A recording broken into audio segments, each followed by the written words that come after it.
shot in 4K ultra high definition. Your number one source for local news. WRAL News. Coverage you can count on.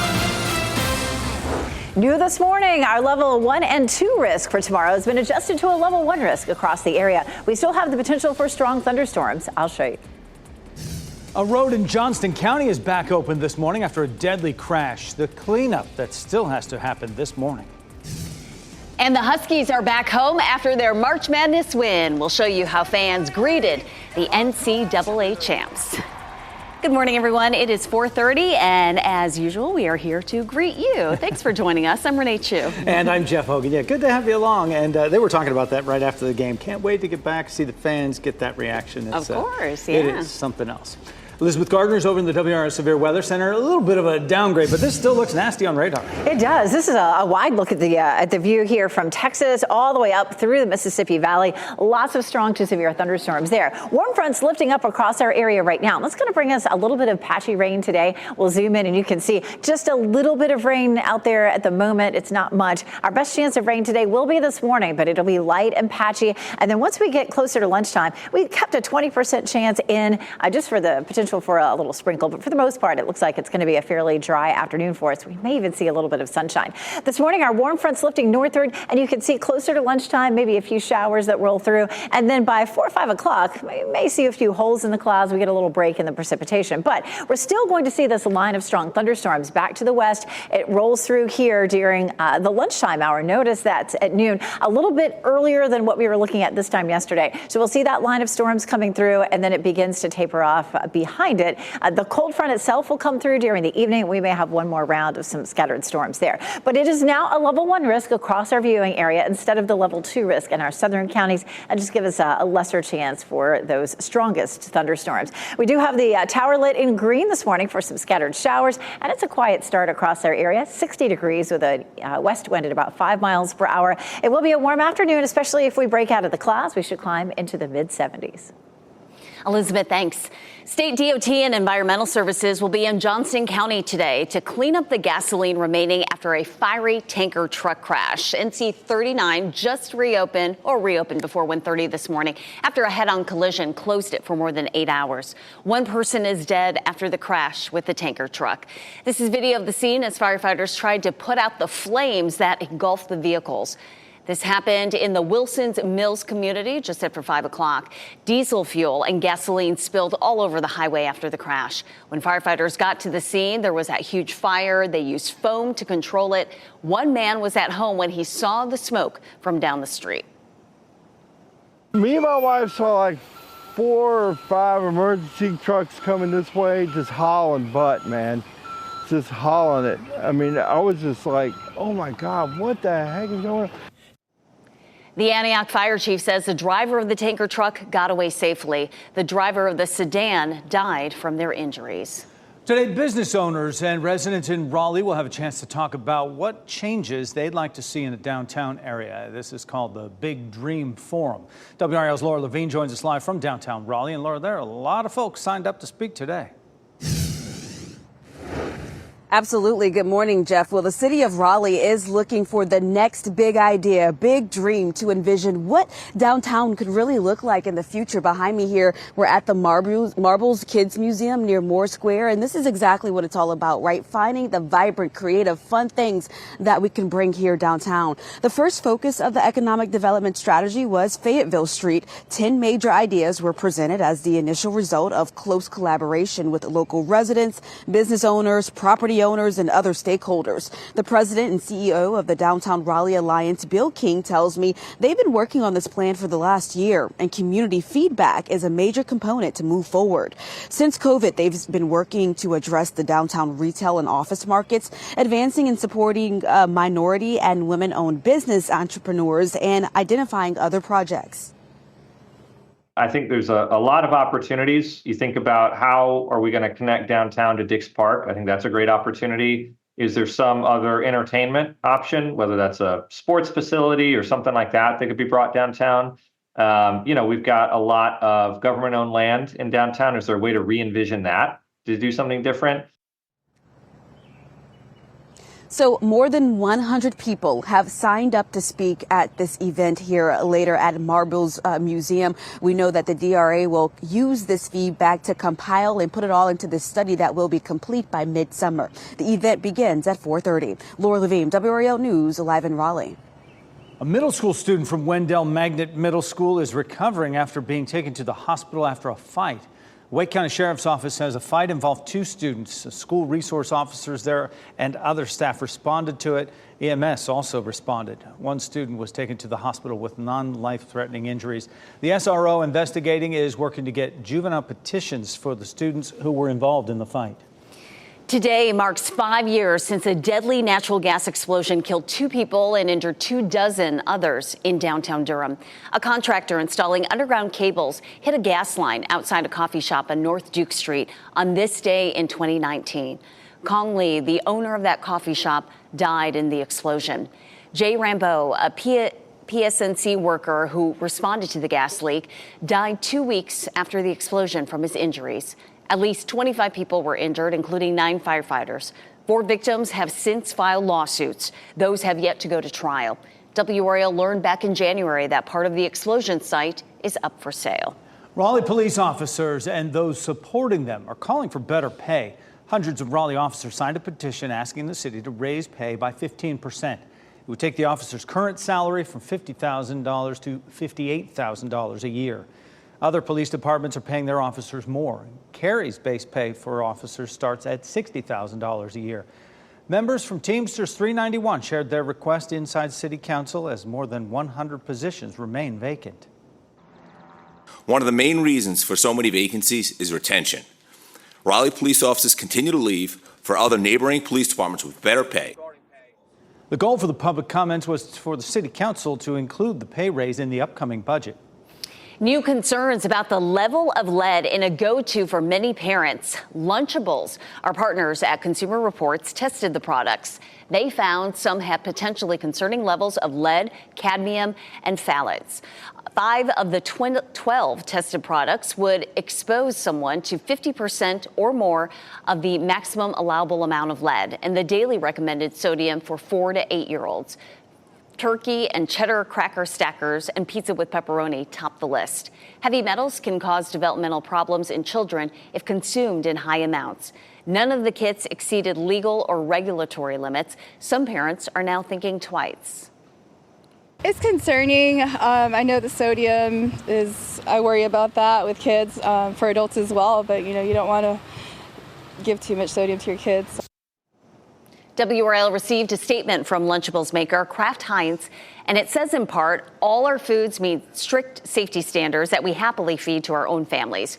We are proud of Lunchables and stand by the quality and integrity that goes into making them.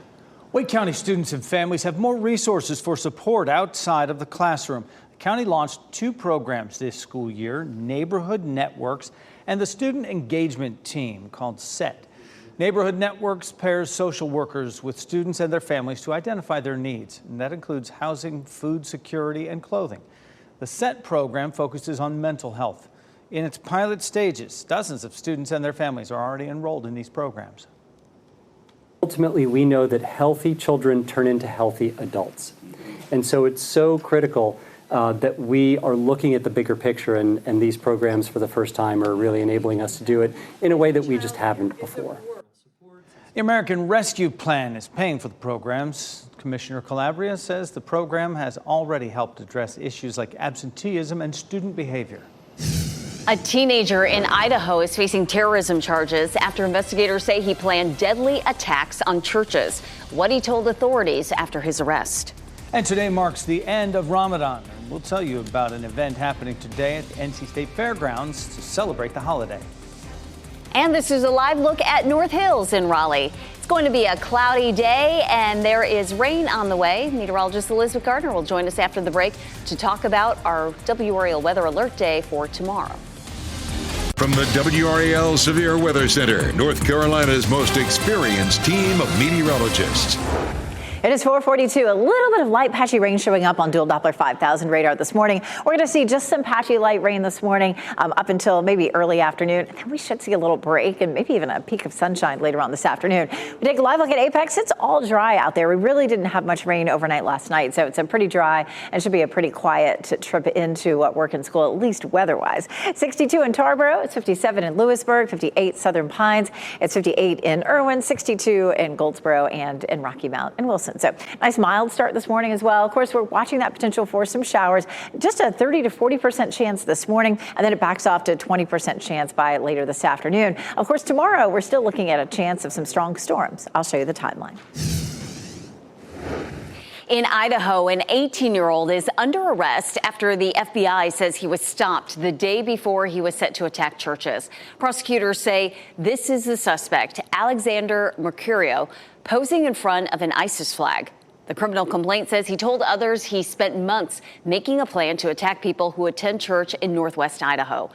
Mercurio allegedly sent texts to an FBI informant saying he would use knives, machetes, fire, and explosions to kill people in churches. During his arrest, the FBI seized knives, a machete, and butane. Intelligence officials have been warning about the risk of Americans becoming attackers, especially after the Hamas terror attack and war in Gaza. The ongoing war in the Middle East has raised the threat of an attack against Americans inside the United States to a whole nother level. The potential for a coordinated attack here in the homeland is now increasingly concerning. Mercurio's alleged plot has echoes of the recent deadly ISIS-K attack on a Moscow concert hall. Court records describe Mercurio as a disillusioned teenager radicalized with ISIS propaganda during pandemic school lockdowns. Despite dozens of prison staffers trying to stop it, Missouri has executed a convicted murderer. 51-year-old Brian Dorsey was executed last night for killing his cousin and her husband in 2006. He died by lethal injection. Prison staffers had campaigned to spare Dorsey's life, calling him a model inmate. Missouri Governor Mike Parson and the U.S. Supreme Court both denied his clemency petition. Dorsey is the first prisoner executed in Missouri this year. The union representing Hollywood actors is pushing for legal protections against the use of AI technology in the entertainment industry.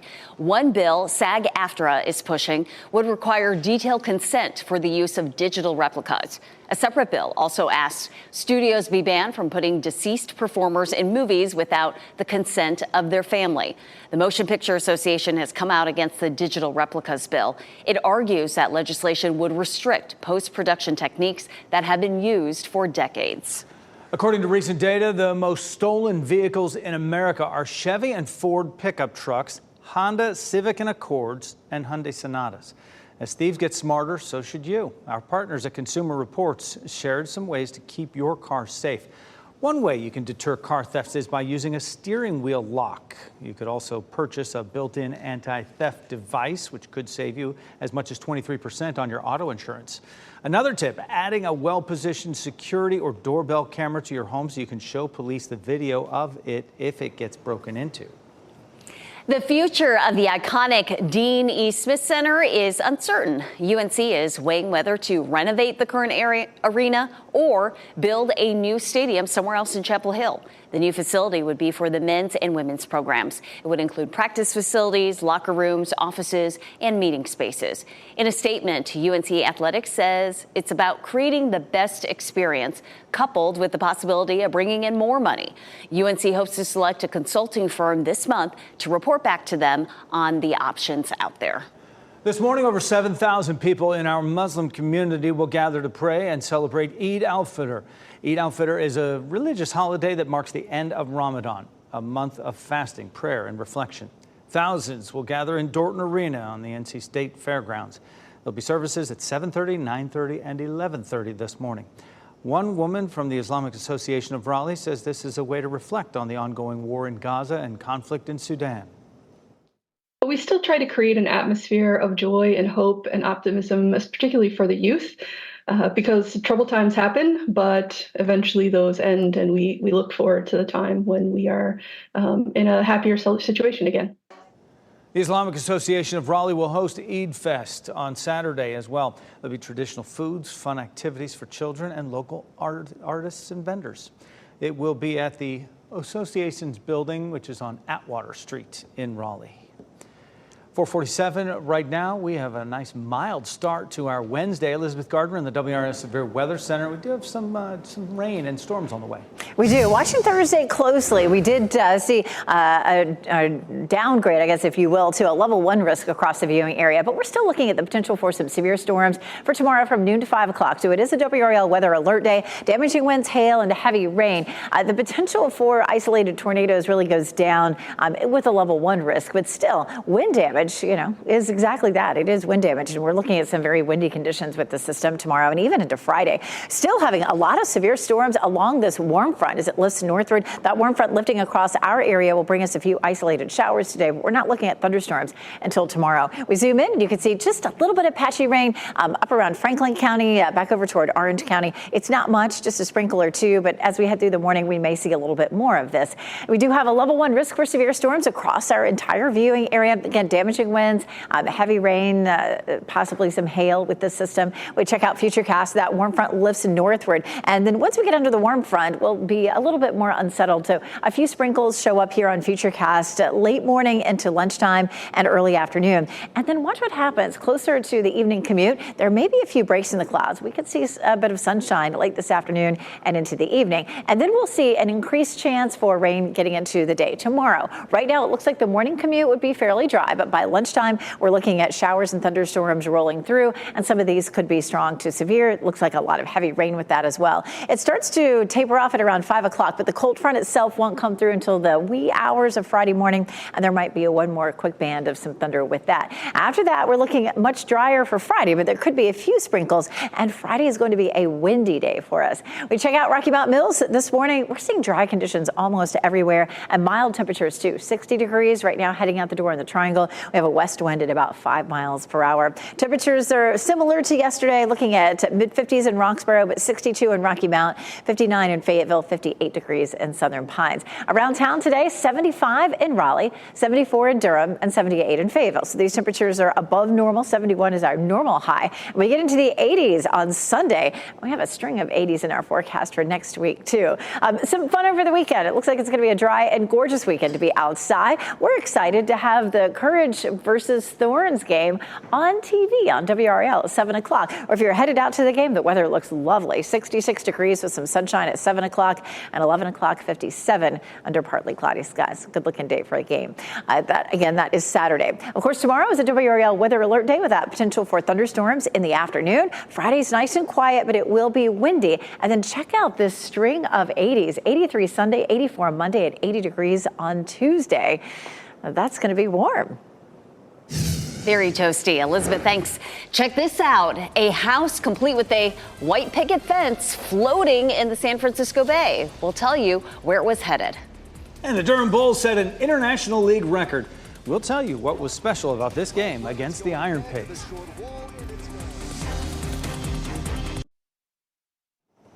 Welcome back. It's 4:54. Documentaries and feature films both bring true stories to the big screen in different ways. Today's entertainment report features a trio of previews for such movies. Here's David Daniel with the Hollywood Minute.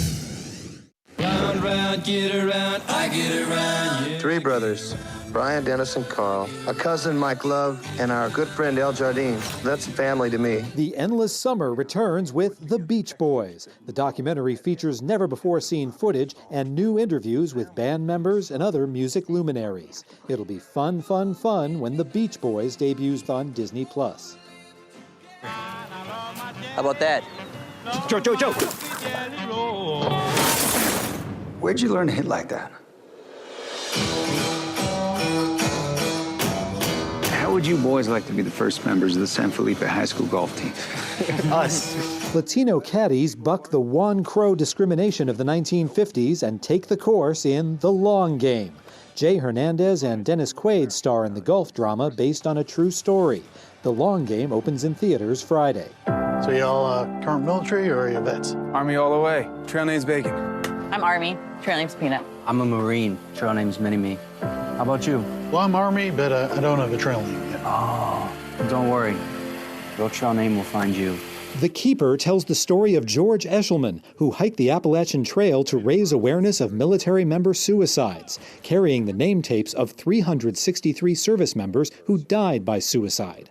The film follows George as he tries to complete his mission and keep steps ahead of his own dangerous depression. The Keeper opens in theaters May 24th, Memorial Day weekend. In Hollywood, I'm David Daniel. New this morning, longtime Stanford University women's basketball coach Tara Vanderveer is retiring after 38 seasons. University made the announcement yesterday. Vanderveer broke Coach K's record for most wins by a coach in NCAA history. She did that earlier this year. She led the Cardinal to 14 Final Four appearances and 3 national championships. Former player, current associate coach Kate Pay is in talks to take over that role. Some people have a place on the water, but this is a little different. This 2-story houseboat, complete with a white picket fence, skylights, was captured on camera as it was towed through the San Francisco Bay. According to the San Francisco Standard, the home was one of several moved out of Redwood City because of a legal battle.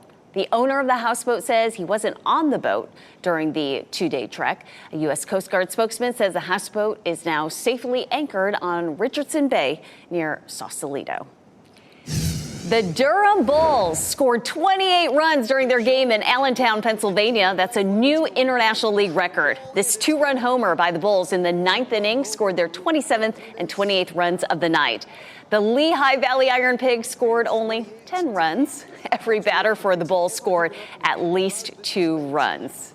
Just amazing. I feel kind of bad for the home crowd there, though, to watch that game. You know, the first thing I did was look at the box score because in Little League, there's a 10-run rule, you know. They stop the game, just a mercy type of thing.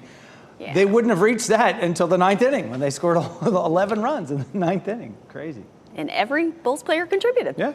EPA Administrator Michael Regan will be in Fayetteville today for a major announcement. Coming up at 5, WRAL's Kelsey Coffey will join us live to talk about the new national standards for PFAS in drinking water. And there are new whistleblower allegations this morning about some of the safety of Boeing airplanes. WRAL's Ken Smith will explain the concerns raised about the 787 Dreamliner aircraft.